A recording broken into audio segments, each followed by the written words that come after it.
আচ্ছা, আপনারা যে এই ক্ষেত নিড়াইতেছেন এর উপকার সম্পর্কে যদি কিছু বলতেন, দর্শক শুনতো ভালোভাবে। দর্শক শুনতে বলতে উপকার নিচে পরিষ্কার রাখলে এই পোকামাকড়ি আবর্জনাটা কম থাকলে পোকামাকড়িটা কম ধরে, পোকামাকড়ি কম ধরে ফলটা বেশি ধরবো, ফলটা খুব সুন্দর ধরবো।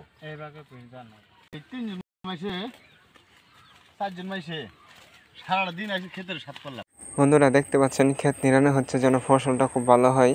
আর এই ভাই কিন্তু ফসল সম্পর্কে কিভাবে চাষ করলে ভালো হয় সেই সম্পর্কে কিন্তু বলে দিচ্ছে এই ভাই। বন্ধুরা এই দুধকুমা মাটিতে যেন না নেমে পড়ে সেরকম ভাবে জাংলাটা দেওয়া লাগবে, তাহলে ফসলটা ভালো হবে।